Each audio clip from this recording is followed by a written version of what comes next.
Good morning, everyone. Palm Beach Synagogue is very blessed that we have an opportunity now to expand our synagogue. Up until now, we owned this property until the end of the synagogue, but now the restaurant, which is adjacent to the synagogue, is for sale, and we have it under contract to purchase the restaurant and the land, the parking lot behind the synagogue, which would more than triple the land of the synagogue, which would give us tremendous opportunity to expand all the wonderful activities and programs. Thank God our synagogue has been growing constantly, and this is the opportunity we've been waiting for. And we launched a campaign to raise the money, and what we did was what is known as a matching campaign. 10 members put up half of the funds that we need, and the community is now asked to match those donations. And I'm sure everyone knows about matching donations campaigns. Many corporations offer it. And it's a motivation for people to give, knowing that their contribution will be doubled. But the source of matching campaigns or matching donations and charitable gifts is in this week's Torah portion. Torah says that every Jew had to give to the synagogue, to the temple, for the Mishkan, the tabernacle. And the Torah says that every Jew should give a half of shekel, and that half shekel will be matched by another Jew who would give the other half shekel. And there are many reasons why this is so. Why not give a whole shekel? Why not give something complete? Isn't it better to give a complete gift, not a half a gift? And one symbolism, of course, is that each one of us could complete the next person. We shouldn't feel that our contribution is insignificant. Not only monetary contributions, but also giving someone encouragement or a smile or advice. Our efforts, our contributions could complete the life of someone else. But another reason perhaps why the Torah introduces this matching gift is because it represents the idea that when we give, we are able to inspire someone else to give. And therefore we double the impact that we have through our contribution. And the Torah is teaching us that no human being is an island unto themselves. We are all interdependent on one another. We all know that the cruelest city in the world was Sodom and Gomorrah, which God destroyed. Because in Sodom and Gomorrah there was no charity, there was no sharing, there was no giving. It was forbidden to help another person. But the Torah wants us to all be interdependent on one another so we could all experience the joy of giving and to be able to be there for the next person. And when you think about life, it's quite fascinating the way God created us, that when we're children, we're dependent on our parents. And then when we get old, we are now dependent on our children. But at every stage of life, we cannot go it alone.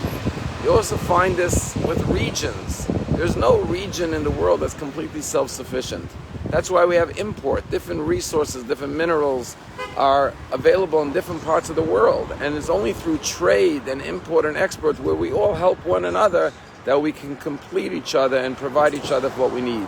The same thing is with talents and abilities. No person has all the talents and all the abilities. We all must turn to one another. And that's the message of the half shekel, that we all need each other. We must all be there for each other. And only when we complete each other and we unite can we truly achieve our ultimate goals together in unity.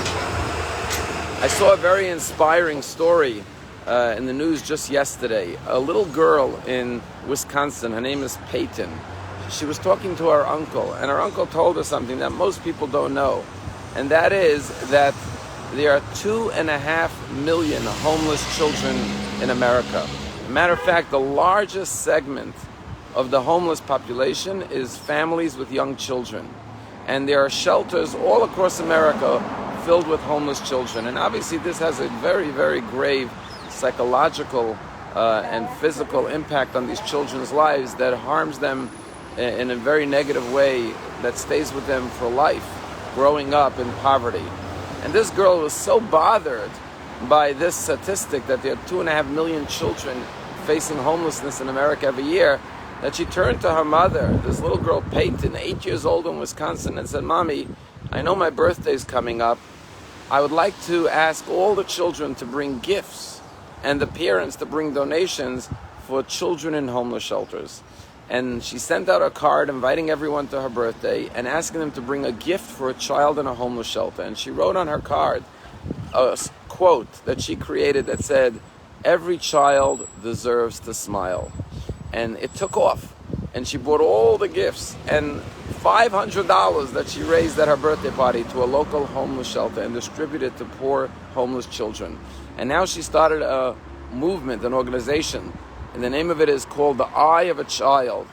And she is now encouraging other children to have birthday parties to raise gifts and money for homeless children. She also created t-shirts that say, "Every child deserves to smile," that she's selling to raise money for homeless children. And this taught me a very simple thing, and that is that it doesn't matter how old you are. You could be 8 years old or 80 years old. If you have a heart and you have a desire to help, every person, even if it's a little bit, your half could make someone else whole. And that's why the first matching campaign is in this week's Torah portion, where the Torah tells every Jew to give a half of shekel. Maybe you can't complete the job. Maybe you can't fill every hole in every life, but you could do your half. You do your part, even if you're a small child, and together we could get the job done. Yes, we all need one another. Have a wonderful day.